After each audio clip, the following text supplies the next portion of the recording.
Hi, this is Jonathan Rosenhead, Jerusalem psychotherapist. This week's Torah and Psychology post to Parshas Vayeitze and the war in Israel is going to discuss the concept of shaken to the core beliefs.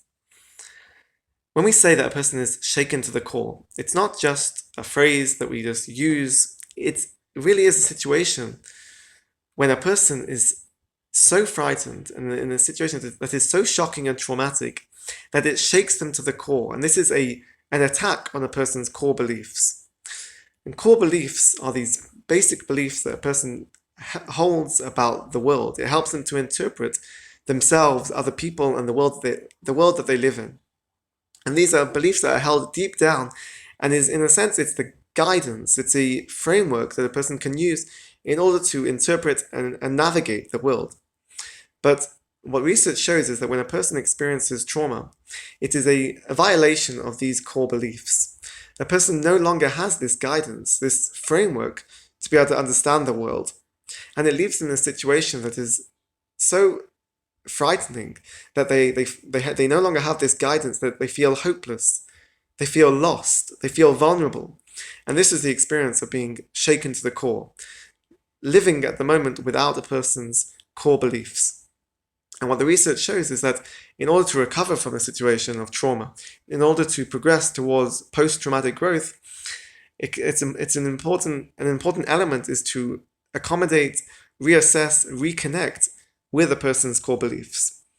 And I think if we look at the current situation in Israel, the current situation with the war in Israel, and how people are recovering or hopefully getting through this current situation, it is a violation of our core beliefs. It has shaken us to the core, but we want to, and we are trying to reassess and reconnect with our core belief. And literally, our core belief is emunah.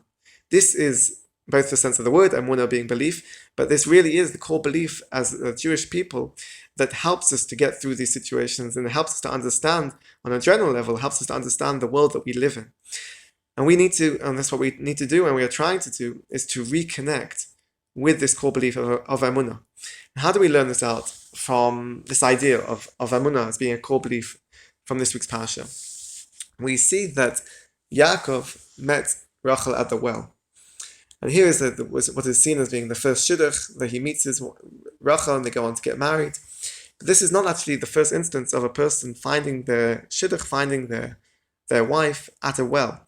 We know also that Eliezer previously had gone to a well to look for a wife for Yitzchak, which is where he found Rivka. And also later on, Moshe Rabbeinu, we see that he went to the well and he met Zipporah, and the Mefarshim explained that he had learned from the example of Yaakov and Yitzchak, and how they had both found their wife at the well, and he had used this as an example, and he also found his wife at Zipporah at the well.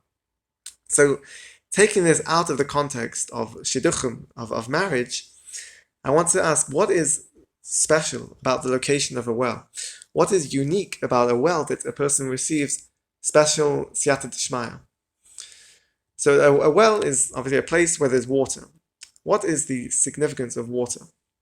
So the Gemara in Tanit explains that water or rain is something that comes from a high place. It comes from a Kadosh Baruch Hu. It comes from the sky. It's then comes down and falls and comes to a low place and is received on the ground. And the Gemara continues and extends this to say that this is the metaphorical connection, this is the conceptual connection between water and the Torah. The Torah also comes from a high place. It comes from a lofty place, and it can only be received by in a low place, by somebody who makes themselves low, and makes themselves humble. So this is what the Gemara is saying, a conceptual connection between water and Torah. But what it is that water acts as a metaphor for understanding that it's a connection, the core of water as being a natural source. The Torah as well is a connection, at its core is a connection with HaKadosh Baruch Hu. It's a connection and appreciation for the relationship that we have with HaKadosh Baruch Hu, and it's an appreciation for the value of a belief in HaKadosh Baruch Hu. It's a strengthening of emunah. This is what water is, this is what Torah is, a Torah life. On a conceptual and metaphorical sense, it is relating to our core belief, a core belief of emunah. Emunah and a connection and a belief in HaKadosh Baruch Hu. So it's not surprising that We see these instances of the incidents of Yaakov, of Yitzchak, and of Moshe Rabbeinu, all receiving special siyata d'shmaya at a well, because this is the location where the core belief is strong, it's so pertinent, and is expressed. Water is this connection with this core, with our core. The core being HaKadosh Baruch Hu, the core being that water and Torah, through its connection with the Kadosh Baruch Hu, is something that provides growth and productivity and life. And this is the elements that make up our emunah and make up our understanding and being able to navigate the world that we live in. This helps us to understand the world by connecting with this core belief of emunah. So, as I said, taking it out of the context of shidduchim, we can see the significance of the location of the well, and we can hopefully tap into this at the moment. And maybe it's perhaps particularly pertinent that this week in Israel, at least, there's been very wintry weather. There's been a lot of rain this week as well. Hopefully this will strengthen. This is the process that we are going through, is really connecting with HaKadosh Baruch Hu again, connecting with this core belief of emunah, which will help us to be able to get through this traumatic situation at the moment, this traumatic war where we are shaken to the core, and we'll be able to come out healthier and stronger by strengthening this core belief of emunah.